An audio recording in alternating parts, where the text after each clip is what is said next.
صلی اللہ علی محمد صلی اللہ علیہ وسلم.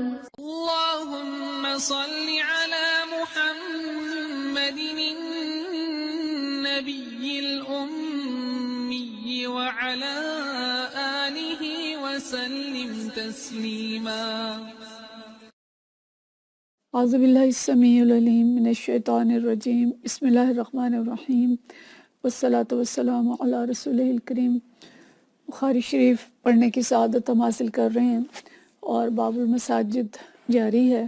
باب المساجد کو امام بخاری نے بہت تفصیل سے بیان کیا ہے اور اس میں مسجد کی مسجد کے استعمال کیا کیا ہو سکتے ہیں، مسجد کے احترام کے تقاضے کیا ہیں، مسجد کی صفائی کیسے کرنی ہے، یہ سب چیزیں اس کے اندر بیان کی گئی ہیں.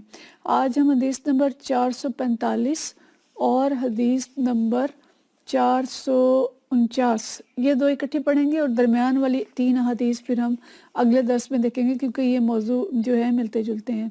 یعنی آج کا موضوع اور پھر اگلا موضوع جو ہوگا، چونکہ اس کے بارے میں جو حدیث اکٹھی ہیں وہ اور یہ 2 حدیث ایک موضوع سے متعلق ہیں. تو باب ہے التقاضی والملازمت فی المسجد، مسجد میں قرض کا مطالبہ کرنا اور قرض دار کا پیچھا کرنا. تو اس باب میں امام بخاری رحمۃ اللہ علیہ کا مقصد یہ ہے کہ مسجد میں قرض کا مطالبہ ہو سکتا ہے اور مسجد میں ایک شخص دوسرے شخص کو قرض کی ادائیگی کے لیے پکڑ سکتا ہے کہ میں اس وقت تک تمہیں نہیں جانے دوں گا جب تک تم نے مجھے قرض ادا نہ کیا.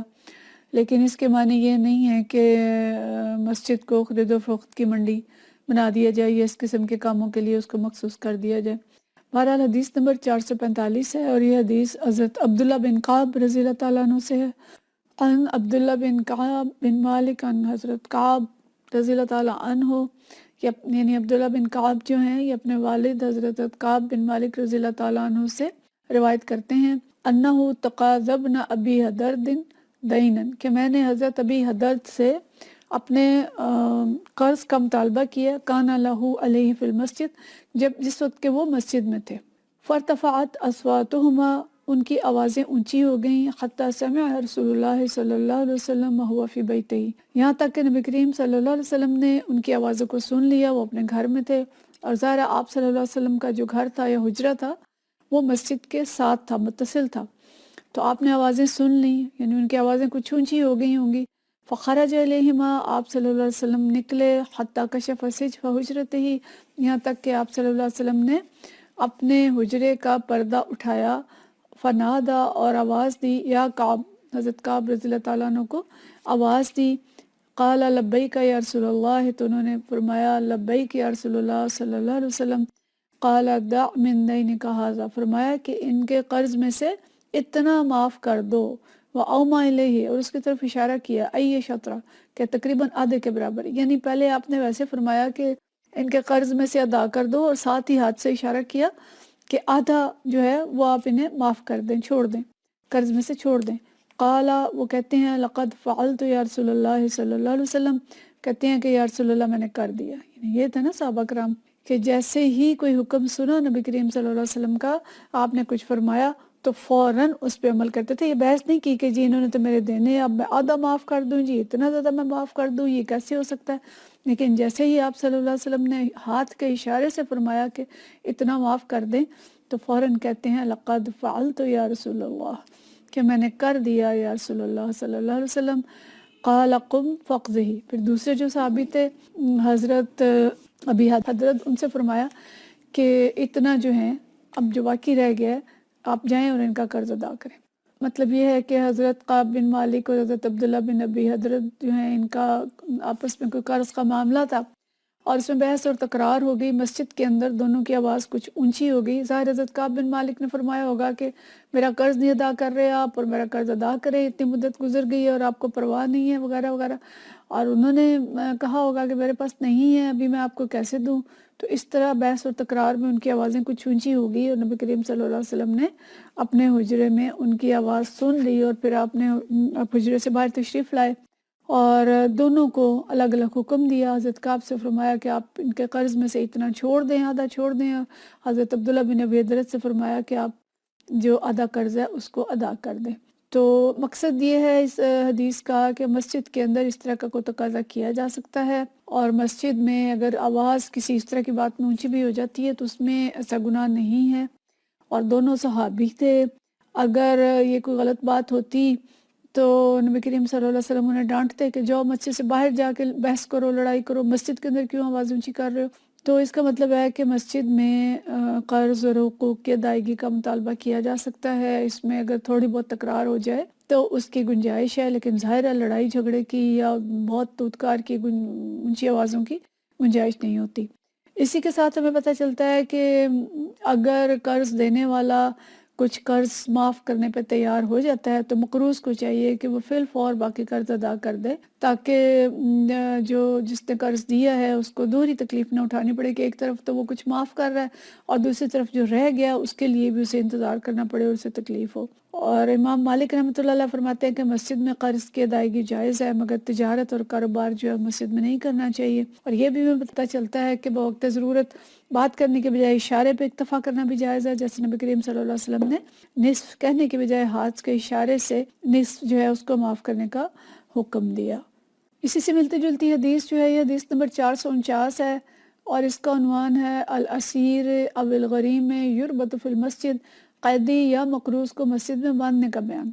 یعنی ایک شخص قیدی ہے یا وہ قرض دار ہے، لیکن وہ جان بوجھ کے قرض ادا نہیں کر رہا جبکہ وہ ادا کر سکتا ہے، تو عدالت اس کو قید کرنے کا حکم دے سکتی ہے۔ اور نبی کریم صلی اللہ علیہ وسلم کے دور میں چونکہ قید خانے الگ سے نہیں تھے تو یہ کام بھی مسجد کے اندر ہی کیے جاتے تھے کہ کسی قیدی کو، جیسے ہم مختلف پڑھتے ہیں بدر کے قیدی تھے اور کچھ اور آگے حدیث آئیں گی، ان قیدیوں کو مسجد کے ستونوں کے ساتھ باندھا گیا۔ تو یہاں قیدی کا اگرچہ حدیث کے اندر ذکر نہیں ہے لیکن مسجد سے باندھے جانے کا ذکر ہے، جس سے عنوان امام بخاری نے یہ لگا لیا۔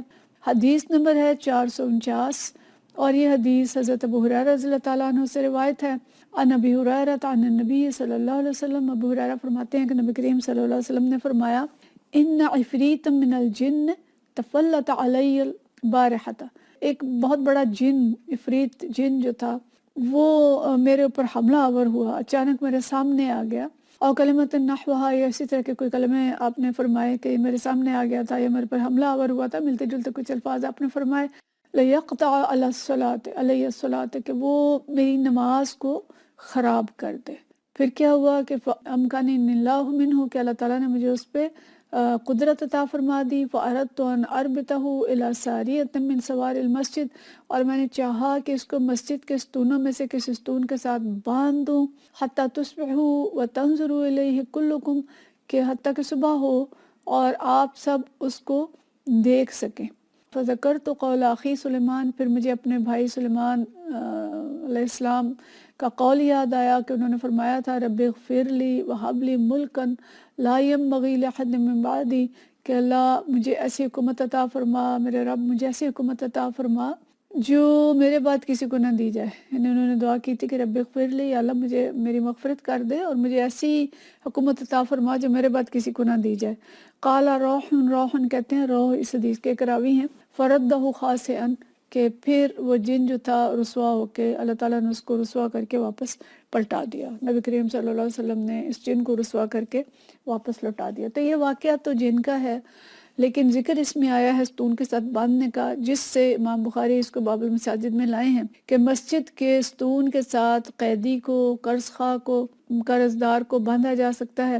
اور اس کے ساتھ یہ اس کی دلیل کس بات سے لائے ہیں کہ نبی کریم صلی اللہ علیہ وسلم نے ایک جن کو مسجد کے ستون کے ساتھ باندھنے کا خیال ظاہر کیا، اگرچہ اس کو باندھنے کی نوبت نہیں آئی، لیکن آپ صلی اللہ علیہ وسلم نے اس کا ذکر کیا کہ اس کو باندھا جا سکتا تھا، اور جب اس کو باندھا جا سکتا ہے تو پھر اور لوگوں کو بھی باندھا جا سکتا ہے۔ تو واقعہ یہ تھا کہ وہ جن جو تھا بلی کی شکل میں آیا تھا، ایک روایت کے اندر آتا ہے، فتح الباری میں یہ لکھا ہے کہ جن بلی کی شکل میں آیا تھا اور اس نے نبی کریم صلی اللہ علیہ وسلم پر جھپٹنے کی کوشش کی تھی، کہ اچانک جیسے دوڑ کے آتی ہے بلی اور جھپٹا مارتی ہے، تو لیکن نبی کریم صلی اللہ علیہ وسلم کو سمجھ آ گئی، ظاہر نبی تھے، انبیاء جو ہیں وہ جنات کو دیکھ سکتے ہیں، ہم لوگ نہیں دیکھ سکتے، تو اس جن نے چاہا یہ تھا کہ نبی کریم صلی اللہ علیہ وسلم کی نماز خراب کر دے، اور آپ صلی اللہ علیہ وسلم کو ظاہر پتہ چل گیا اور آپ نے اس کو پکڑ لیا. یعنی شیطان اور جنات جو ہیں یہ ہماری نماز کا خشوع خراب کرتے ہیں، اور جن خاص طور پہ نبی کریم صلی اللہ علیہ وسلم اور اللہ تعالیٰ کے درمیان ایک رکاوٹ ڈالنے کے لیے آیا تھا. تو لیکن اللہ تعالیٰ نے اس جن پر نبی کریم صلی اللہ علیہ وسلم کو قدرت دے دی. آپ فرماتے ہیں کہ اللہ نے مجھے اس پر قدرت دے دی اور میں نے اسے ہاتھ سے پکڑ لیا. اور ایک روایت کے اندر یہ آتا ہے کہ آپ صلی اللہ علیہ وسلم نے اس بلی کی گردن پر ہاتھ رکھا اور اس کی گردن کو پوری قوت سے دبوچا، یہاں تک کہ اس کا جو لعاب دہن تھا وہ نبی صلی اللہ علیہ وسلم کے ہاتھوں پہ گرا. تو آپ صلی اللہ علیہ وسلم نے اس کو دبوچا اور پیچھے دھکیل دیا، اور آپ نے فرمایا کہ میں نے خواہش یہ کی تھی کہ میں اس کو پکڑوں اور اس کو مسجد کے ستونوں میں سے کسی ایک ستون کے ساتھ باندھ دوں تاکہ صبح آپ سب بھی دیکھیں. اور ایک روایت کے اندر آتا ہے کہ آپ کا خیال تھا کہ مدینہ کے جو چھوٹے بچے ہیں وہ شیطان کو اس کے ساتھ کھیلیں. ویسے تو ہم دیکھ نہیں سکتے، انسان نہیں دیکھ سکتے، عام انسان سوائے انبیاء کے یا خاص لوگوں کے، لیکن اس کو باندھنے کا مقصد آپ یہ ظاہر کر رہے ہیں کہ تم لوگ اس کو دیکھ سکتے. لیکن پھر آپ صلی اللہ علیہ وسلم کو حضرت سلیمان علیہ السلام کی یہ دعا یاد آ گئی جو انہوں نے کی تھی کہ اللہ میرے سوا کسی اور کو یہ طاقت نہ دینا، لا ينبغي لأحد من بعدی، میرے بعد کسی کو یہ طاقت نہ دینا. تو نبی کریم صلی اللہ علیہ وسلم نے وہ قدرت ہوتے ہوئے، طاقت ہوتے ہوئے بھی اس کو نہیں باندھا کہ یہ سلیمان علیہ السلام کی دعا تھی. تو دیکھیں ان کے احترام میں اور ان کی محبت میں آپ صلی اللہ علیہ وسلم نے ان کی دعا کا احترام کیا اور اس کو چھوڑ دیا. تو حضرت سلیمان علیہ السلام کے لیے اللہ تعالیٰ نے جنات کو مسخر کر دیا تھا نا، اور وہ شیاطین سے طرح طرح کے کام لیتے تھے، بڑے بڑے محلات اور جنگلات، اور ان سے چیزیں بنواتے تھے، بنگلے وغیرہ بنواتے تھے. تو اس لیے آپ صلی اللہ علیہ وسلم نے اس جن پہ جان بوجھ کر اس طرح سے قابو نہیں پایا کہ وہ نظر آ جائے، اور حضرت سلیمان علیہ السلام کی دعا کا احترام کیا. تو آپ صلی اللہ علیہ وسلم فرماتے ہیں کہ فردہ خاسئا، تو میں نے اسے اس حالت میں چھوڑا کہ وہ ناکام اور نامراد تھا. تو بس لیکن مقصود اس میں اس حدیث کا امام بخاری سے کیا ہے کہ جن کو، قیدی کو مسجد کے ستون کے ساتھ باندھا جا سکتا ہے. جنات کا نظر آنا عام لوگوں کے لیے ممکن نہیں ہے الا یہ کہ وہ کوئی شکل بدل کے آئے. تو لیکن یہ معلوم ہے ہمیں کہ جنات انسانوں کو وسوسے ڈالتے ہیں، جو سورۃ الناس کے اندر اب پڑھتے ہیں کہ الذی یوسوس فی صدور الناس من الجنۃ والناس، کہ جو انسانوں کے سینوں میں وسوسے ڈالتے ہیں، چاہے وہ جنوں میں سے ہیں یا انسانوں میں سے ہیں. اور شیطان وسوسہ ہی ڈالتا ہے اور انسان کی نماز کو، عبادات کو، خشوع کو متاثر کرتا ہے. اس لیے ہمیں واش روم جاتے ہوئے بھی جنات اور جنوں اور خبث اور خبائث سے پناہ مانگنے کو کہا گیا کہ وسوسے جو ہے واش روم سے ڈالنے شروع کرتا ہے، وضو کے وقت وسوسے ڈلتے ہیں اور نماز تک جاری رہتے ہیں. تو ہمیں ان شیاطین سے اور جنوں سے اللہ کی پناہ طلب کرنی چاہیے. آج کے دور میں تو انہوں نے بہت سارے جال بچھا رکھے ہیں اور ہمارے چاروں طرف شیاطین کے جال ہیں. بازاروں میں نکلیں، سڑکوں پہ نکلیں، ٹی وی کھولیں، موبائل کھولیں، ہر طرف ہمیں ان کے جال نظر آتے ہیں. تو ہمیں بکثرت اللہ سے پناہ مانگتے رہنا چاہیے، خاص طور پہ صبح شام کے اذکار جن میں نبی کریم صلی اللہ علیہ وسلم نے ان چیزوں سے اللہ کی پناہ مانگی ہے. اور جتنی بھی پناہ کی دعائیں ہیں، تعوذ اور اعوذ کی دعائیں ہیں، وہ ہمیں پڑھنی چاہیے اور اللہ تعالیٰ سے ہر معاملے میں پناہ طلب کرنی چاہیے، کیونکہ وہی انسان کو شیطان کے مکر اور فریب اور اس کے جال میں پھنسنے سے محفوظ رکھ سکتا ہے. لیکن ہمیں یہ بھی پتہ ہے کہ حضرت نبی کریم صلی اللہ علیہ وسلم پر جنات نے اسلام بھی آپ پہ لائے تھے، آپ کی خدمت میں حاضر ہوئے تھے اور اسلام قبول کیا تھا، اور نبی کریم صلی اللہ علیہ وسلم سے رو در رو بات بھی کی تھی. لیکن ظاہر انسانوں کے لیے ممکن نہیں ہے. رسول اللہ صلی اللہ علیہ وسلم کی ایک ہدایت ہے کہ گھروں میں سانپ وغیرہ نظر آئیں تو انہیں فوراً نہ مارا جائے. یہ ترمذی کی حدیث ہے، بلکہ انہیں 3 دفعہ متنبہ کیا جائے اور اس کے بعد بھی وہ نظر آئیں تو انہیں مار دینے میں کوئی حرج نہیں ہے. حدیث یہ ہے کہ بے شک تمہارے گھروں میں کچھ جنات بھی رہتے ہیں، وہ کبھی سانپ وغیرہ کے شکل میں نظر آئیں تو انہیں 3 بار متنبہ کرو کہ تمہیں کوئی تنگی ہو سکتی ہے، تمہیں اس سے یعنی ہمارے مارنے سے یا تمہارے اس نظر آنے سے تمہیں کوئی تکلیف پہنچ سکتی ہے. اگر اس کے بعد بھی وہ ظاہر ہوں تو پھر انہیں مار دو، مطلب پھر وہ سانپ ہی ہوگا، جن نہیں ہوگا. تو جن کسی بھی شکل میں سامنے آ سکتا ہے، لیکن ہم اللہ سے اس کی پناہ مانگتے رہیں کہ وہ ہمارے اندر خلل انداز ہوں اور ہماری عبادات اور ہمارے دین کے اندر خلل ڈالیں. اور قیدی کو مسجد میں باندھنا جائز ہے، لیکن اب علماء کہتے ہیں کہ اگر مستقل جیل خانے موجود ہوں تو پھر قیدیوں کو جیل میں رکھنا بہتر ہے. وآخر دعوانا ان الحمدللہ رب العالمین. صلی اللہ علی محمد صلی اللہ علیہ وسلم.